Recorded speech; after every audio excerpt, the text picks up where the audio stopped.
And the league office is now in session. This is the Fantasy Sports Concierge Podcast. We talk about sports, fantasy sports, league management, whatever else we get distracted by. Check us out at fsconcierge.com, where we manage your fantasy league, so you don't have to. You can just have fun managing your team. Like and subscribe, all the cool stuff. Hello, everybody. My name's Avery. I'm here with my fellow front office executive, PJ. Today, we're going to talk about just some updates on what has happened in the last week or two of football, fantasy football. We got preseason action going on. There's a ton of injuries. I feel like every year it feels like, this year is like crazy on injuries. Everybody's getting hurt. I don't think that's necessarily the case. I mean, I haven't looked into it enough to see like the literal number. It definitely feels like people that are more important are getting hurt. But if any like 3 or 4 important people get hurt in any period of time, it feels like that. So, but the first one up today, we'll talk about Ashton Jeanty. Ashton Jeanty went down, suffered what is believed to be now an ankle sprain at Raiders practice. They haven't said high or low. The Raiders said they're not worried about a long-term injury anymore, so I'm guessing not high, because ankle sprain, as we talked about in the last pod, is a relatively long-term injury. If not to get back to play, definitely like to get back to yourself. So let's say that Jeanty had a low ankle sprain and it's not going to be that big of a deal.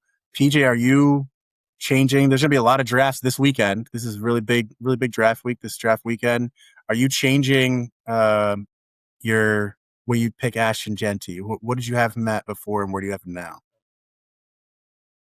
I still have him, in the second round.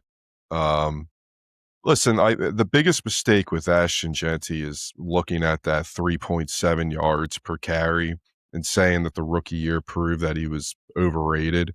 The environment in Las Vegas was terrible. Finished near the bottom of the league in yards per play, red zone trips.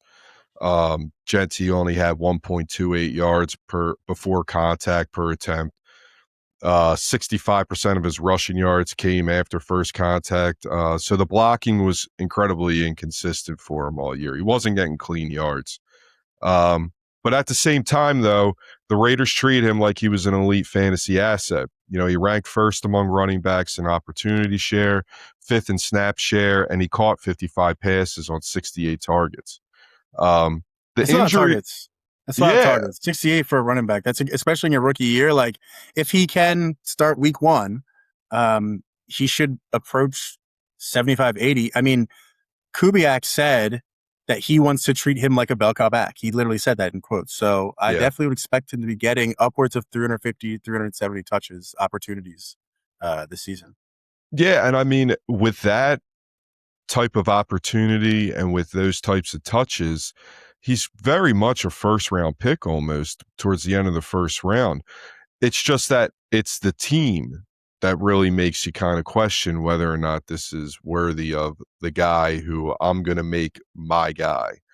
And so, the injury matters, obviously for fantasy, because there's still that question mark on whether or not he's going to come back in the first game. But there's also not been a real medical timetable for him at all.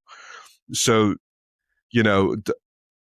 is this a situation where they're going to kind of keep it hush-hush, or are they being completely vocal and clear about what type of injury he sustains? So maybe on other teams that's not a big deal, but if you're the Las Vegas Raiders, I mean, outside of going to see Fernando Mendoza, who might not be starting week 1, who else is going to be going out to the Raiders? Who else are you going to be going out there to watch? You're going to see Brock Bowers catch passes from Kirk Cousins. Yeah. So I think it's a business decision as well, and we see that in this league. We see that in professional sports. But if he's 100% healthy, he's going to be a top tier back for you in terms of opportunity. The offensive line got better. They bring in Linderbaum, and then I think they just lost their guard. Yeah, they just had an injury. He's out for the season. He's out for the year. So again, I'm worrisome with Ashton Jeanty, but I still think the value that's there for him is second round pick. But again, people might take him in the first round, and I wouldn't be shocked to see that, because that's basically they're saying that the amount of volume that this guy gets, it's hard to pass on him. It's hard to fail when you get 370 opportunities. But I Yeah. mean, so one thing that worries me is that we haven't gotten a clear like injury kind of update from the Raiders. I feel like the longer that they wait, generally speaking, when you're getting injury results on guys, especially in the preseason, the longer that it takes for you to get a hard and fast, like here's what the injury is, here's a timeline that we expect, that the longer you expect them to be out. Like, okay, so they're saying they're not worried about it being a season-ending injury. Okay, I believe them on that part of it. But is it a 6-week injury? Because if that's the case, he's not playing until week 4. Does he have to go on the PUP? Like, I don't know. So I really think if we don't get another update before this weekend and your draft is this weekend, I would probably take him off my board. Yeah.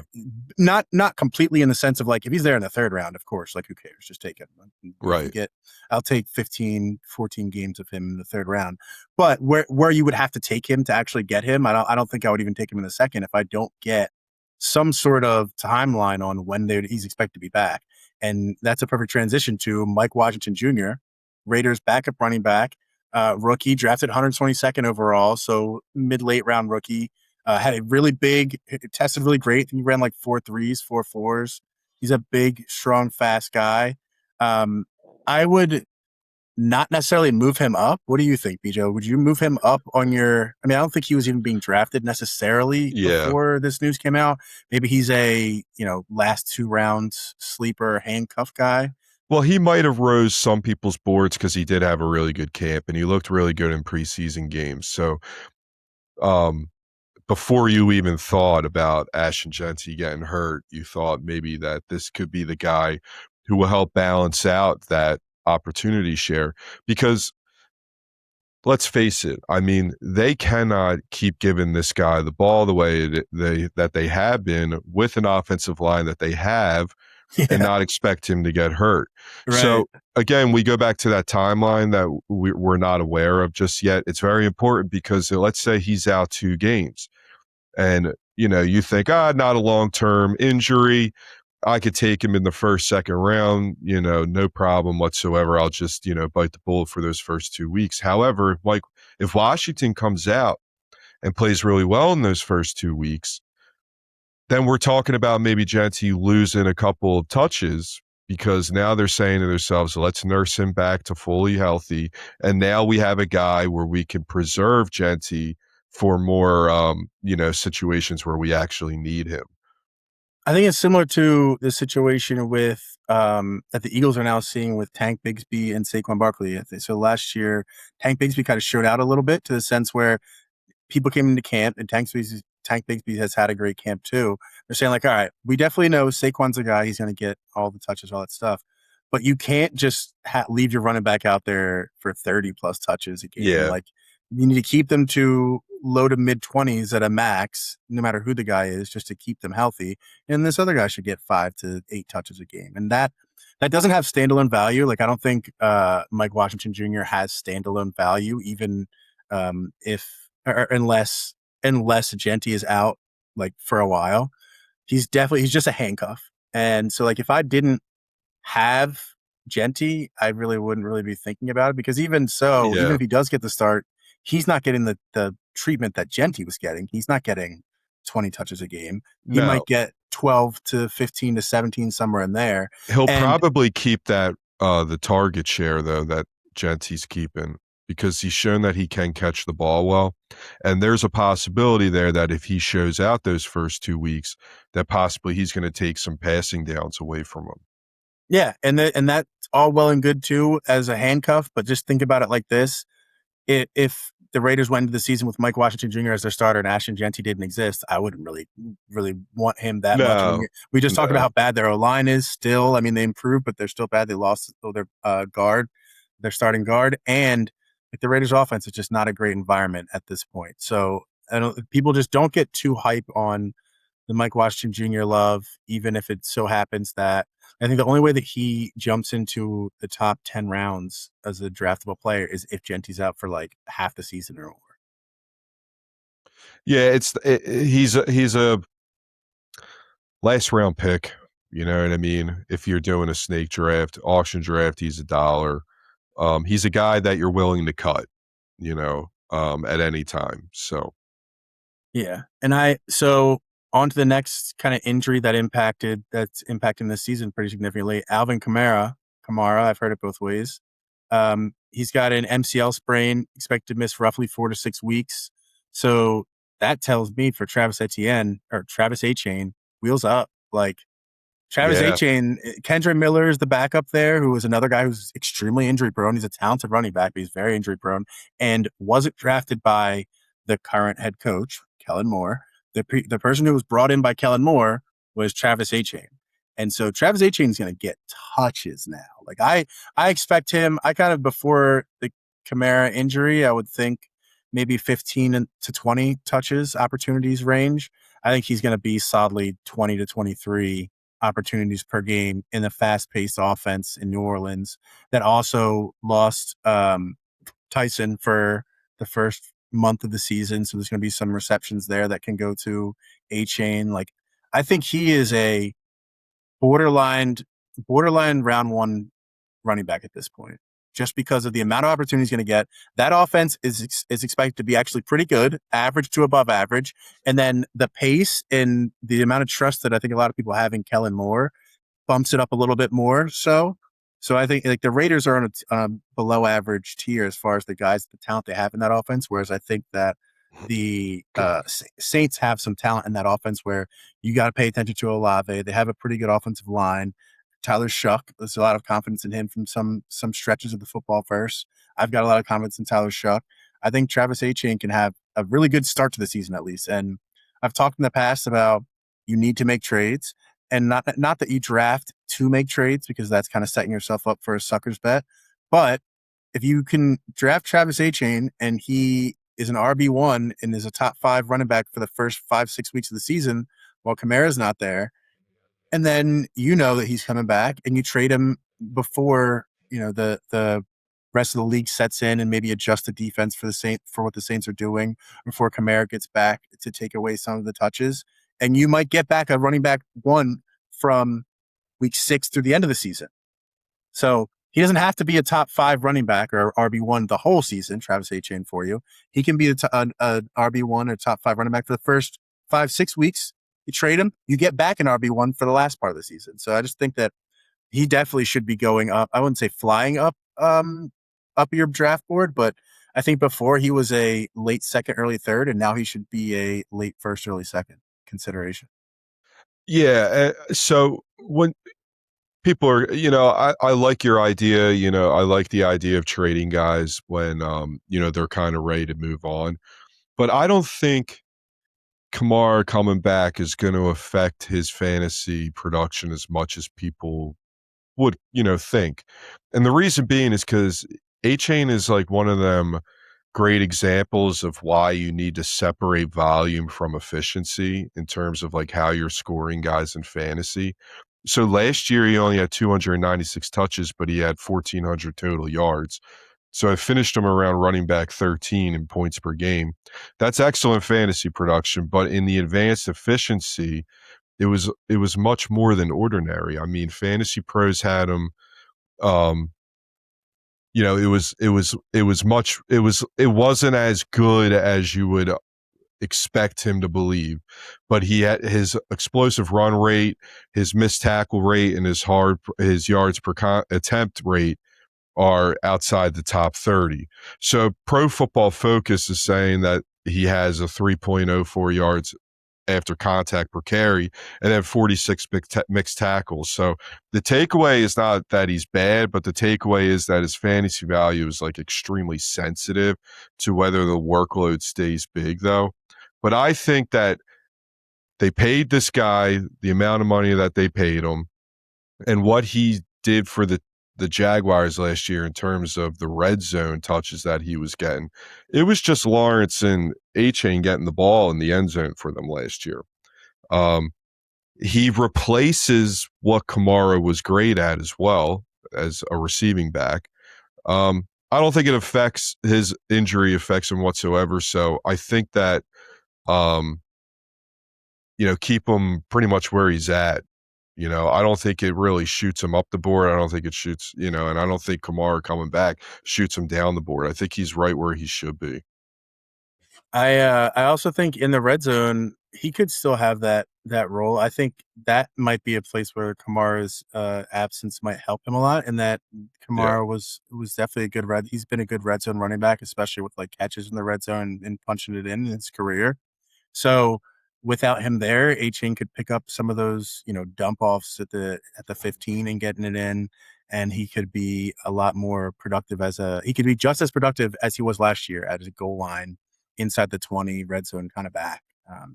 I would definitely, it's tough because I would rather have Etienne in the third than Jeanty in the first, definitely. Yeah, for Like, sure. just because of their environment completely. And I think that's a thing, that environment is so important that people do consider it, definitely. But I would say, what's the number of, and this is a perfect kind of pre-pod talk we're having, what's the number of carries, of opportunities that you would have to get over another running back to outshoot your environment? So we were talking about Kenneth Walker III versus Ashton Jeanty. Let's assume they're both healthy and they're going to play starting week 1. The Chiefs' offense is clearly going to be better than the Raiders, even if it's just because Mahomes, they have a better offensive line. Their receivers aren't great, but Rashee Rice has proven to be good enough that Mahomes can make it work. Would you rather have Ken Walker at 300 carries or Ashton Jeanty at 380 touches? So not carries, but touches, opportunities, passes, whatever. Would, like, that 80 opportunity gap, does that make it so that Jeanty being on the Raiders in such a terrible environment is more valuable to you than Walker, which is a much better offensive environment? I would say that it makes Jeanty more valuable to you. First off, I don't think Kenneth Walker's getting 300 touches. He's never gotten that in his career, and I think he'll break down if he starts getting close to that. But yeah, let's just say in a perfect world that he did and he was productive. I would still take that. I mean, 80 more touches are 80 more chances to score touchdowns.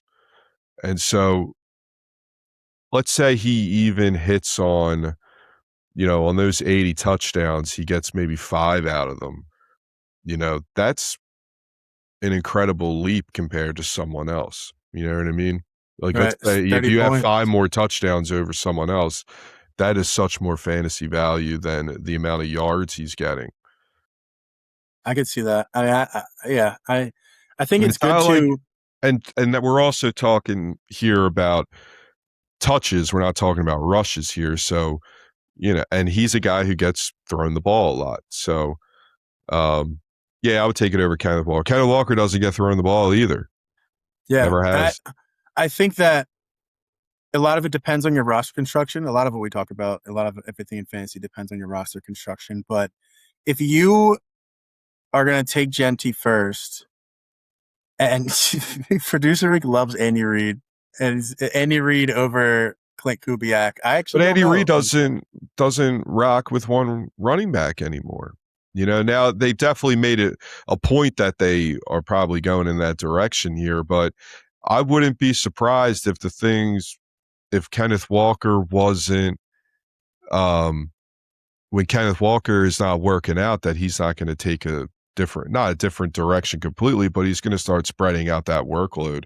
Well, he did when he had LaShawn McCoy, he did it, and when he had Brian Westbrook, he did it. I think he just hasn't. I had mean, a I running said back. recent. Yeah. Recent time. The Chiefs haven't had a guy worth doing that for. And the other point that you make is when we talk about Travis Etienne just got paid to get in there. Like, they paid Kenneth Walker like the third a lot. So I feel like they might test him out. Like, they'll give him that opportunity. It's just, will he break down before the end of the season, and then they're gonna have to rein it in, or will he be able to actually handle that? That's the test, really. Yeah, and I just don't, for me, like, if we're going to talk 300 touches for Kenneth Walker, they're all going to be running touches, So I'm going to say that those, 50 of those 80 touches that he has, 50 of them are going to be passes. So Right. That should that's be another 50 huge points thing. right there. Let's say he gets 3 touchdowns more than Kenneth Walker, along with those points per reception. That's an easy one for me. All right, on to the next piece of big news. Trades. At least this one wasn't an injury.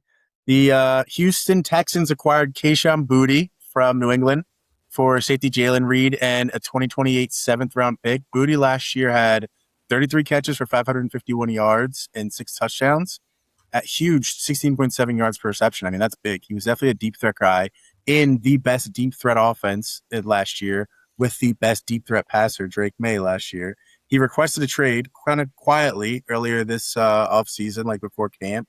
And he's been a good soldier through camp, but he was definitely deprioritized after the Patriots brought in Romeo Doubs and A.J. Brown, and they got all the pub, and all the reporters asking questions about Drake May, how are you going to fit Romeo Doubs and A.J. Brown? How are you going to get them their touches? Nobody was talking about Kayshon Boutte, even though last year he was their guy.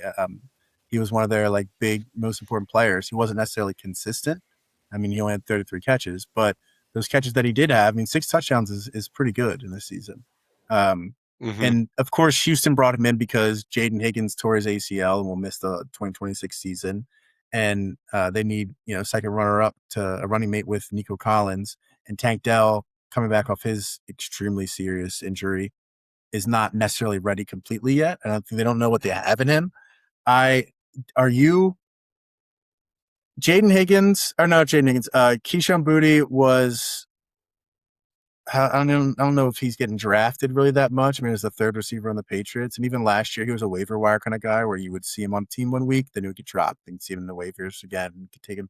I don't know if this makes him necessarily a top 8-round Yeah. draft guy. I think it made him undrafted to a last round Maybe. flyer. Right. Yeah. Like, he downgraded at quarterback, going from Drake May to CJ. He is, at best, is going to be the second wide receiver to Nico. And even then, I'm not sure. I mean, they have Jalen Noel. They have Tank Dell. And I'm not saying that he won't necessarily be on the first series, but they're going to rotate those guys. He's not going to he's not going to be the unquestioned number 2 wide receiver the way that Jaden Higgins was going to be for them. And then you also have to get somebody caught up and ingrained in your offense takes a while. I mean, there's a reason that preseason and camp is about a month and a half, because you need 4, 5, 6 weeks to get your team together, even with the guys who were there the previous season. So him just coming in right now, 2 weeks before the season starts, at least for the first few weeks of the season, I wouldn't draft him thinking he's going to have some breakout just because now he might get a few more targets. I'm not even sure that he'll definitely get more targets than he was going to get this year on the Patriots, but I'm not sure he'll get more targets on the Texans this year than he got on the Patriots last year. Well, I think Nico Collins might help with that with him. Being that, defenses are going to have to account for Collins as the primary coverage problem. So he could see some stretches where he's facing the defense's secondary corner or benefiting from safeties leaning towards Collins. But that's really the only thing that I could see him, really changing with here. He does have a 17.5 ADOT. So he does kind of need a guy who's willing to fling it out there. So CJ Stroud does kind of fit that mold. However, CJ Stroud gets picked off a lot when he does that too. My biggest red flag here, though, is that he's still like a guy with a 10.9% target share from last year. So I don't see that going up much more. And he wasn't a first read guy either when he was on the field. He was 14% last year with Drake May. So. And that's what Stephon Diggs, I like what you're saying, that this year, Nico Collins is definitely more of a attention grabber than Stephon Diggs. So that might help him out on some level. People have to pay more attention to him. But also, like you're saying, that means Nico Collins also is going to command a larger target share than Stephon Diggs got. Right. And that I don't think that Kayshon Boutte is going to be the guy who's getting 20% target share. He's a guy that, if there's a good matchup, if the Texans are playing against a secondary that has not been performing well lately, then you need somebody for your flex. You got some injury problems, some bye week issues. he's a Mhm. guy that would be fine to put in there, to slot in there for that 1 week. But Well, yeah, I mean, see, people are saying that like, oh, he's going to be the number 2 guy off the rip because Higgins was like this downfield vertical threat for them. But last year he only had 1.2 yards after catch per reception. He's not like automatically like bad for a vertical receiver, but he's not like exactly like the guy that you really want in that situation, where Jalen Noel kind of fits that a little bit better. And he played like meaningful snaps last year. He posted a 25% TPRR, a 2.46 YPRR. And I mean, that sample was tiny, but those were the types of like per route metrics that can steal targets from lower TPRR outside receivers.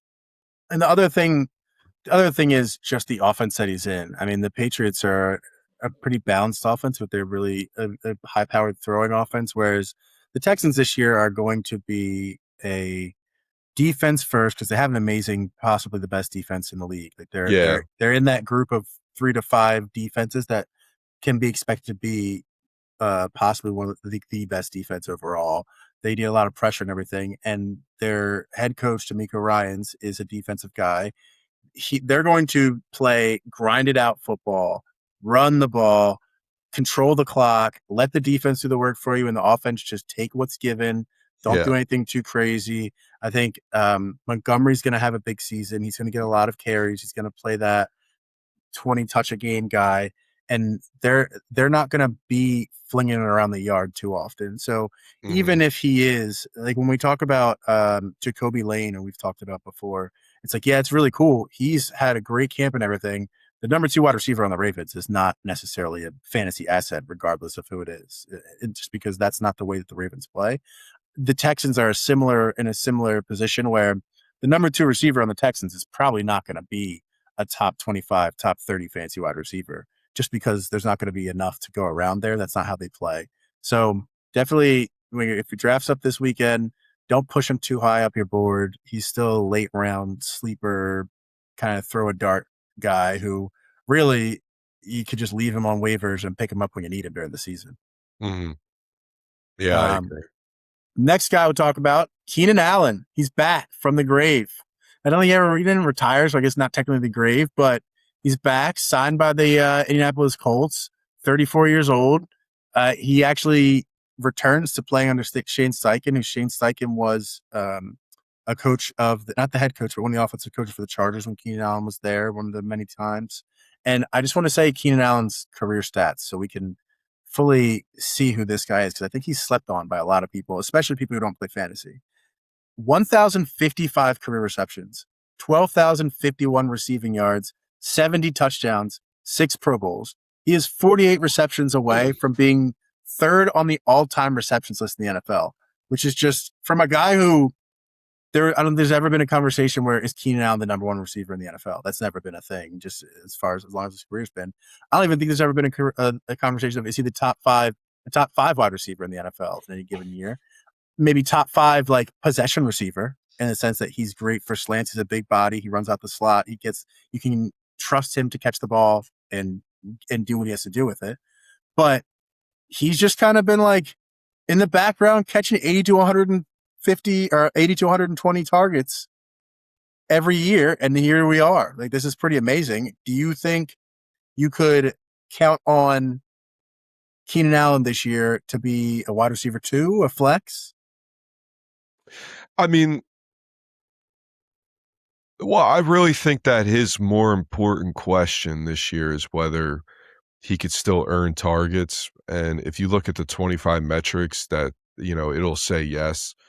20.7% target share last year, 24.4% first read share, and 1.17 yards per route run. But more importantly for me, he's still ranked 14th in route win rate and 18th in perimeter route win rate. So he's getting open and he's winning his battles against DB still. So maybe he lost the first step, or maybe he's getting a little slower being a 34-year-old, but he's still winning those matchups.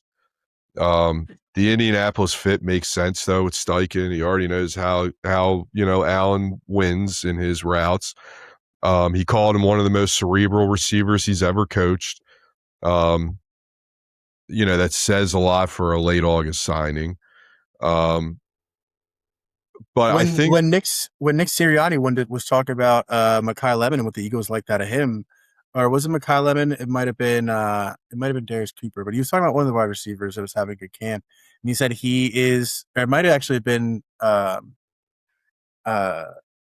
Wicks, might have been Wicks, but he was giving him a compliment, and his first compliment was he runs like Keenan Allen. Like, yeah, that's a guy that he has traits and that kind of veteran quality, that experience, that route you up knowledge that I don't think it doesn't die that quickly. He's definitely not washed. no. And I think that, people, that are weighing the pros and cons, the con really is that he's 34, but that kind of diminishes another con being that he was a late August pick. And now he's got to go into a new organization and work with timing on Daniel Jones. But this guy's a proven vet now. Things are a lot easier to him in that regard. He could come in and kind of show Daniel Jones maybe a thing or two. And if you're watching and thinking, we just said that Kayshon Boutte, it's going to take a lot to get him integrated, but what about this guy? There's about 10 years of NFL experience between them. So I think that's when we talk about Keenan Allen is going to be able to get ingrained into this Colts offense a lot easier and quicker than Kayshon Boutte will with the Texans. Yeah, I think the addition of Keenan Allen drops Alec Pierce, drops Tyler Warren, and drops Josh Downs. Yep. And these were three guys that we were talking about as like Tyler Warren is a top tier tight end. And then those other two guys were kind of like undervalued, solid picks because they were going to get a lot of opportunity. So, that's the true fantasy story behind all of this, is that not so much is that Keenan Allen shooting up people's boards, but how much other Colts players are dropping on people's boards. And so I like to talk about it in sense of, how would you feel if this guy was your wide receiver 1, 2? How would you feel if this guy was your RB1, RB2, whatever? If Keenan Allen is your wide receiver 2, that's probably not that great. Like, you should probably have him be your, in leagues that start through wide receivers. If he's your third wide receiver, that's fine. That's about right to me. He's a flex coming into the season. That's cool. I think if he's one of your flex options, you should probably have 3 or 4 different flex options on your roster that you would be like not embarrassed to start. And I think he knocks Josh Downs down from, I think Josh Downs before I was thinking it underrated. He could be a wide receiver 2 this year. I think the same for Alec Pierce. He could be wide receiver 2. And I think they're both now solidly, I would not be happy with either of those two as my wide receiver 2. I would be a little worried. I would drop Downs out of even a flex spot at this point now, because Alec Pierce is really the only one that has a difference out of everyone in the room, because his A-dot last year was 19.4. He is a legit deep field threat. So I think that kind of solidifies him to still keep his spot. So really, he's only just a victim of opportunity being taken away from him, where Josh Downs now is kind of looking for more of a role as much as opportunity. So they run routes in the same area. I mean, Josh Downs and Keenan Allen, that's what's there. And they're going to bring Keenan Allen in to not get him touches. And I think the thing is, Shane Steichen loves Keenan Allen. That's definitely a fact. He knows Keenan Allen needs 48 receptions to get into the third position. And this is probably Keenan Allen's last year, I would guess. I mean, you can play at 35 as a receiver, but he's among the top 5 or 6 oldest wide receivers in the NFL right now. So I don't think they're going to let this season pass without Keenan Allen having at least 50 catches. Yeah. So I think we can solidly count on 70 to 80 targets for Keenan Allen this year at a minimum. And then, like, based on whatever he does with them, he's the kind of guy that, and producer Reek knows this personally, starts the year out hot and then kind of cools off as it goes on. So I wouldn't be surprised to see him come week 4, 5, 6 be a top 25 wide receiver. And again, fsconcierge.com, we're so great. We can give you all this great advice. I'm going to give you this point, and this is from us. You didn't learn it from anybody else. Trade your players. The top 10 after the first 6 weeks of the season is not going to be the same guys as the top 10 in the last 6 weeks of the season. And I'm not saying do this with everybody. You're not going to do this with of the Omar and Hamptons of the world. Those are people you want to keep the whole season. But a guy like Keenan Allen, who has a past of cooling off as the season goes down, he's an older guy. He's probably going to have a lot more wear and tear that affects him than in past seasons. And once he gets his 48 to 50 catches, they also might be like, all right, we need to see what we have in Josh Downs a little more because he's going to have a contract period coming up and we got to know what we have in him to see if we're going to move forward with him in the years ahead. But just Keenan Allen could be a guy that you would start early on and then keep him in your starting lineup and then trade him. Like you got to trade them when they're doing well, people. Don't trade them after they've already started to fall off. Yeah. Yeah, don't let your don't let your heart get in the way of that either, you know. You start to fall in love with guys that are performing for you, you know. Especially guys like Keenan Allen where this is like it's not as you don't feel as much pride when you take a running back RB1 in the first round and he kills it. Like that's all good, but you can't lord that over somebody. Anybody would have made that same choice. When you take Keenan Allen in the 11th round or the 12th or the 13th, and then he's a top 20 wide receiver, that feels so good. But I'm telling you, please, please trade those people. That kind of player who's having a hot streak. The Travis Etienne, who has great when he gets a lot of volume, but when in efficiency metrics, he's not that great. If he starts out the year hot, that's the kind of guy that you want to look to trade. And I'm not saying trade them for lower tier players. Trade them for people that you see as in the same tier or above. Combine them with your bench with a bench sleeper shot who still hasn't shown which way they're going that season, and get in a better person in a higher tier of that position. So, I hope people.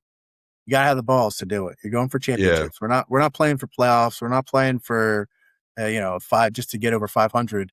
We're playing to win the championship to have the best roster. You cannot win a championship by drafting a team and staying put all year. No, you just can't do it. It never works out. You know, you have to be active week to week.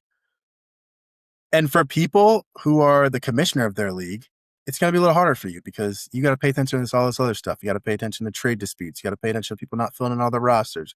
Have they paid their dues? We can help you out. Go to fsconcierge.com. We will manage your league for you and take care of all of that and make it so that the community of the league is even better and more positive. Everybody talking shit to each other. It's not just a quiet with no trades and no talking through it the whole week. And you can focus on your team so that you can trade that player when you need to trade them instead of worrying about the overall health of the league. We are amazing at that. Yep. PJ, did you have anything else? I think we got out. That's the most news. Oh, wait, did we talk about Jamar Chase? I don't think we brought up Jamar Chase. Jamar Chase today had a injury during the practice session. He was reaching for a ball over his head, had his leg bend a little bit where it shouldn't. It didn't look great. He got up and tried to walk, then got back down. But then after the trainers, attended to him, he was kind of sitting on the sideline, staying on the sideline with the rest of the players, talking, joking around. The Bengals have said so far they think it's a hyperextension and they're not worried. I haven't seen if it would impact his week 1 availability. Usually a hyperextension, it depends on kind of the severity of it, but hyperextensions often don't lead to being out for multiple weeks. So he's got 2 weeks here before their first game. He should be fine if it's a hyperextension. If you're drafting this weekend, PJ, are you changing Jamar Chase on your rankings at all? I mean, Absolutely not. Absolutely not. I mean, Chase himself said that if they had a game tomorrow, he would play. Oh, okay. He did. That's funny. I mean, I don't know if he's just talking shit, but I think that this is nothing to be worried about. I think even if it stops him from playing week 1, he's still the best wide receiver available on the board. Yeah, I wouldn't care at all. Even if they said he's going to miss week 1, I'd still draft him. How many weeks would he have to miss for you to not take him as a first-round pick? Oof. They'd have to put him on the pup. He'd have to miss the first 6 weeks. Yeah. If I can get him back in because last year I was 0-4, like 1-5 after the first couple weeks of the season. Actually, I think I was like 1-7 or 1-9 because we do We do 1-9. Thank you, Reek. I appreciate that remembering from you. Thanks for pointing that out. He knew off the I was- top of his head. I was 1-9 5 weeks into the season. We play a doubleheader. Just for a quick explainer for people who are interested in this, a doubleheader is when you play head-to-head against a team in your league, like usual, but then you also each week play against the average of the league. So whatever everybody's average score is, if you are above that, you get an extra win. You went 2-0 that week. If you get below that, then you don't have. Then you can go 0-2 if you lost your head-to-head matchup against a person. It's a good way to kind of take out some of the randomness, so that if you get a high score and you're in the top 3 high scorers in the league, but then you're playing against the person who scored the highest that week, that just feels so bad. And it's best for the league health and for the best teams to make the playoffs and for everybody to feel like the team that deserved it made it, so that you can do a doubleheader and you get 2 games a week and they play the average. And there's some 1-1 weeks, there's some 2-0 weeks, there's some 0-2 weeks, and also in that it makes it easier to come back when you're down, when you're 1-9 at the end of week 5.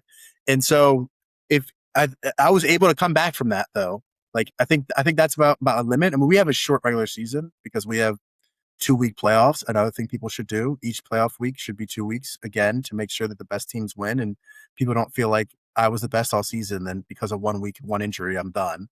But I think for Ja'Marr Chase, I can draft a team that can handle the first 5 weeks of the season.